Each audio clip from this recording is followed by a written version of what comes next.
नमस्कार दोस्तों, मैं विवेक एक बार फिर से अपने YouTube channel stock trading technique पर आपका हार्दिक स्वागत करता हूं। दोस्तों, आज का सेशन भी वन साइडेड रहा, जहां खुले छोटी मोटी करेक्शन को छोड़ दीजिए और वहां से हम लगातार एक अपसाइड की मूव दिखाते रहे। निफ्टी इंडेक्स के जो ये 10 शेयर हैं जिनके ऊपर मैं अपना ओपिनियन रोज आपके साथ शेयर करता हूं, उनकी परफॉर्मेंस कैसी रही आज की, वो नीचे डिस्क्रिप्शन बॉक्स में वो लिंक है, आप उस वीडियो को देखिए और आज के सेशन के साथ इन 10 स्टॉक्स को कंपेयर कर सकते हैं।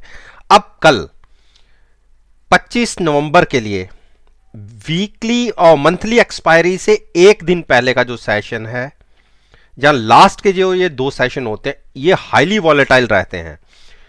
अगर मैं ये कहूं कि इसमें कोई इंडिकेटर्स काम करते हैं तो उसकी पॉसिबिलिटी केवल और केवल 10% की रहती है। 90% कोई इंडिकेटर्स काम नहीं करते।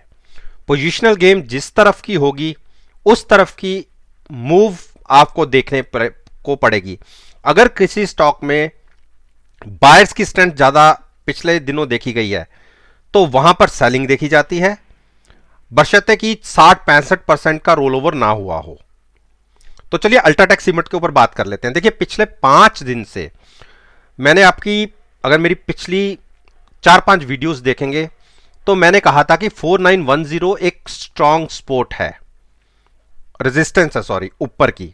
इसको क्रॉस करके बड़ी मूव की अभी तैयारी नहीं होगी। रीजन क्या है कि आरएसआई हाईली ओवरबॉट था, जो अब थोड़ा सा करेक्ट होकर 70 से नीचे आया है। और मैं यहां से बेरिश क्यों हूं? मैं बेरिश हूं अगर हम 4840 ब्रेक करते हैं तो 4840 जहां क्लोजिंग हमें मिली है, मैं वहां से तकरीबन 50 पॉइंट नीचे की बात कर रहा हूं। उसके नीचे अगर हम जाएंगे तो हम बेरिश हो जाएंगे। उस केस में आपको 4740 बहुत स्पीड से देखने को मिलेगा। 4840 से पहले कोई शॉर्ट नहीं करना।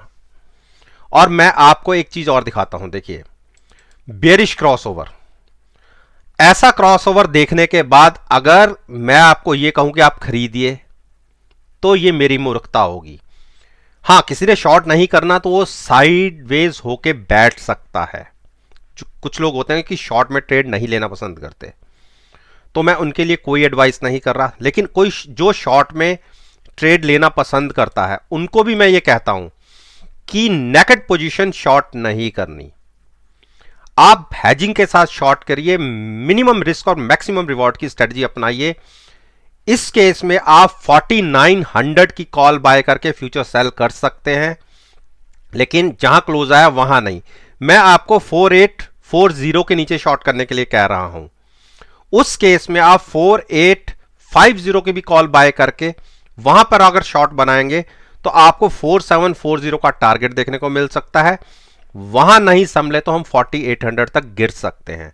फ्रेश बाइंग बिल्कुल मत करिए। आईओसी ने देखिए एक नीचे की तरफ क्लोजिंग दिखाई है और एक सपोर्ट बनती थी 86 की क्लोजिंग। हम कह सकते हैं ठीक है, अभी घबराने की जरूरत नहीं है। लेकिन अगर 85 के नीचे ट्रेड स्टॉक ने करना शुरू किया तो आप 82 के टारगेट बहुत स्पीड से देखेंगे, 81 तक गिर सकते हैं और ज्यादा बेरिश साइड पर गए तो हम 76 तक जा सकते हैं।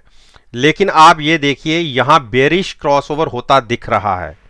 अभी बिल्कुल क्लियर नहीं है कि क्रॉस हो गया, लेकिन दिख रहा है। पॉसिबिलिटी 97% के आसपास की है।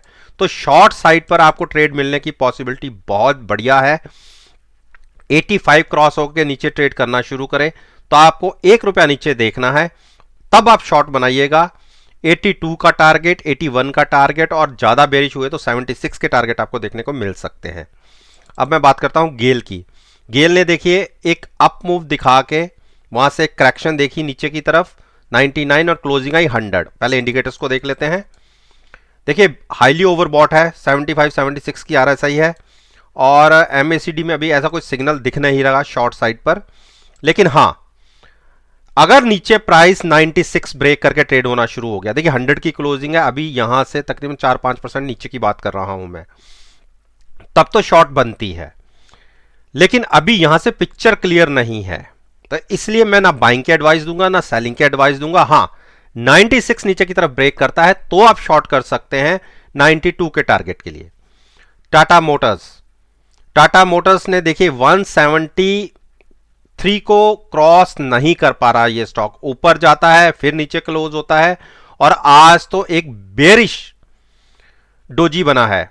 बेरिश डोजी का मतलब एक बड़ी सेलिंग आपको इसमें से दिख सकती है, ऊपर के प्राइसेस पे रिजेक्शन मिली और स्टॉक नीचे क्लोज हुआ है, ओवर बॉट जोन के अंदर भी है, और हिस्टोग्राम का साइज भी अब धीरे धीरे नीचे की तरफ शुरू हुआ है। लेकिन इतने बेरिश अभी हम इसमें नहीं है, ज्यादा बेरिश हम देखिए जहां क्लोजिंग मिली है। अगर थोड़ा सा रिस्की ट्रेड लेना चाहते हैं, रिस्की इन द सेंस कि देखिए क्लोजिंग हमें मिली है 172 के आसपास की, मैं 174 का एक प्राइस कहता हूं। अगर इसके ऊपर जाने में से तकलीफ होती है तो आप 175 के स्टॉप लॉस के साथ, अगर हम कल क्लोजिंग जहां आज की क्लोजिंग रही है उसके नीचे ओपन होते हैं, 15 से 20 मिनट आप देखिएगा, अगर हम नीचे ही ट्रेड करते रहे, आप लीजिए 175 का स्टॉप लॉस। जो लोग स्टॉप लॉस नहीं लेना चाहते उनके लिए मेरी एडवाइस होगी कि आप कॉल बाय करके फ्यूचर सेल करके चल सकते हैं, और मेरे हिसाब से हमें 163 का एक प्राइस स्क्रीन के ऊपर दिखना चाहिए इंट्राडे के अंदर। तो एक अच्छी बड़ा नीचे की तरफ की करेक्शन हमें देखने को मिल सकती है, तकरीबन 10 से 12 पॉइंट की। रीजन है, हमने देखे दो ही मूव में 152 से 173 तक आए, तो इसकी मैं 50% करेक्शन मानता हूं, क्योंकि 4 दिन से ये प्राइस कंसोलिडेट कर रहा है, यहां आके ये थम गया है। कंसोलिडेट करने के बाद एक डायरेक्शन चूज करनी होती है, और मुझे लगता है कि ये स्टॉक नीचे की तरफ की एक डायरेक्शन चूज करने की कोशिश करेगा। उस केस में 163 का टारगेट आपको देखने को मिल सकता है। अब बात करता हूं यूपीएल ने 9 दिन की मूविंग एवरेज के ऊपर कल भी क्लोजिंग दिखाई थी और आज उसको सपोर्ट किया, उसके नीचे नहीं गया, लेकिन जहां खुले वहां से जरूर नीचे हम क्लोज हुए हैं। अब यहां से कैसी पॉसिबिलिटी बनती है, देखिए इस प्राइस की कंसोलिडेशन पिछले तकरीबन 15 से 20 दिन से चल रही है। एक बड़ी सेलिंग इसके अंदर देखी गई थी, हाई से हम बहुत नीचे आए थे, तकरीबन 550 के हाई से हमने 400 के लोज को छुआ, तो नेचुरली बात है यहां पर ये प्राइस कंसोलिडेट कर रहा है। देखिए 423 के नीचे जाता है बिल्कुल, और 400 के आसपास इसमें फिर से बाउंस देखा जाता है, यानी 400 का प्राइस इसके लिए स्ट्रॉन्ग सपोर्ट का काम कर रहा है। लेकिन मेरा एक प्राइस बनता है 435। अगर ये 435 के ऊपर की एक बार क्लोजिंग दिखा दे तो इसमें 20 से 25 पॉइंट की एक अच्छी बड़ी मूव आपको देखने को मिल सकती है। अभी क्लोजिंग हमारे उम्मीद के हिसाब से नहीं मिली, 434-35 की क्लोजिंग आई है, और कल के सेशन में लगता है कि ये 435 क्रॉस करके ट्रेड करना शुरू करेगा और एक बड़ा जंप इसमें अपसाइड की मूव देखने को मिलेगी। अब हम बात कर लेते हैं हीरो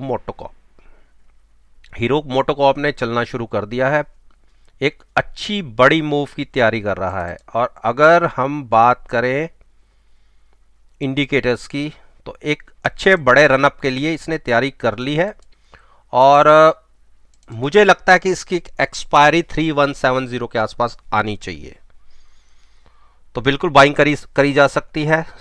स्टॉप लॉस होगा 2970, थोड़ा सा नीचे का स्टॉप लॉस है, लेकिन एक बड़ी रनअप की तैयारी कर चुका है। कल के सेशन में ये 3170 के एक टारगेट को टच कर सकता है।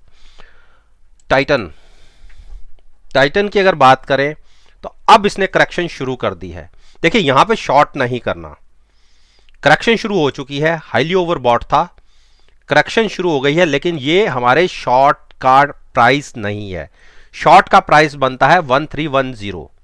अगर इसके नीचे ट्रेड करना शुरू करता है तो बिल्कुल आप शॉर्ट कर सकते हैं। स्टॉप लॉस लीजिएगा 1330 का, टारगेट होगा 1275, और वहां भी नहीं संभला तो 1230। बाइंग बिल्कुल अवॉइड करनी है। टीसीएस ने एक देखिए हैमर बनाया है, और इसको ना तो आप बुलिश हैमर कह सकते हैं ना बेयरिश कह सकते हैं। और वेट एंड वॉच कीजिए। देखिए एक बुलिश क्रॉसओवर की तैयारी दे रहा है। अगर इसको आप देखेंगे तो अभी ये दोनों लाइंस टच हुई हैं, अभी क्रॉसओवर नहीं मिला। तो अगर कल के दिन में हमें मूव, आप ये मान के चलिए आज हम जहां क्लोज हुए हैं 2725, इसके ऊपर अगर ओपन हो जाते हैं और कंटिन्यूस 15 से 20 मिनट अगर ट्रेड करते हैं तो आप 2710 के स्टॉप लॉस के साथ बाइंग करिए। आप एक अच्छी बड़ी मूव की तैयारी कर रहा है। उस केस में मेरा 2840 का जो ऊपर की टारगेट है, इसकी तरफ ये एक बड़ा रनअप दिखा सकता है। मारुति ने देखिए मैंने आपसे क्या कहा था कि हम 7230 तक जा सकते हैं। देखिए 7225 का आज का हाई लगा, वहां से रिजेक्शन मिली और 7154 के आसपास की क्लोजिंग आई है। अच्छी क्लोजिंग है, बहुत बढ़िया क्लोजिंग है। यहां से देखिए बुलिश क्रॉसओवर तो हमें 2-3 दिन पहले मिल गया था, आज की मूव बड़ी आई है। तो मेरे को लगता है कि इसमें काफी शॉर्ट्स होंगे।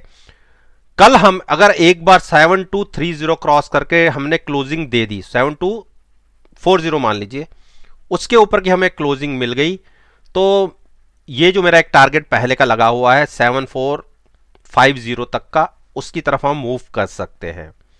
शॉर्ट अभी मत सोचिएगा, शॉर्ट के प्राइसेस काफी नीचे के हैं। जब उस तरफ मूव करेगा तो अब उस प्राइसेस की भी हम बात करेंगे। ब्रिटेनिया, देखिए ब्रिटेनिया की क्लोजिंग आई है जो हम कह सकते हैं 50 दिन की मूविंग एवरेज और 9 दिन की मूविंग एवरेज के बीच में।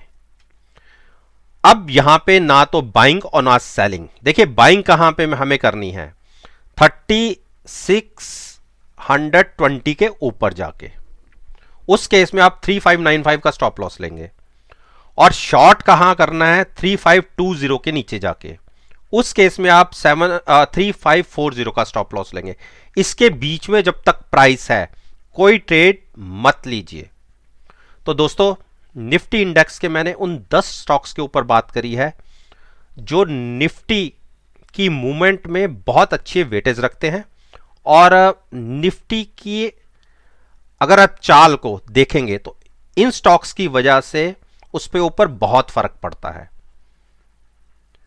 अगर आप मेरी आज की वीडियो को कल के ट्रेडिंग सेशन के साथ एनालाइज करेंगे इन स्टॉक्स के मूवमेंट के साथ, आप देखेंगे कि आपको बहुत अच्छे बढ़िया पॉजिटिव रिजल्ट्स देखने को मिलेंगे। वीडियो अच्छी लगी हो तो लाइक जरूर कीजिएगा, शेयर कीजिएगा और मेरे YouTube चैनल को सब्सक्राइब करना मत भूलिएगा। और अगर बेल आइकन का बटन प्रेस करेंगे तो नोटिफिकेशन टाइम से आप तक डिलीवर हो जाएंगे। इसी बात के साथ मैं आपसे विदा लेता हूं और एक नई वीडियो के साथ फिर से आपके सामने आऊंगा। तब तक के लिए धन्यवाद, take care and have a nice day.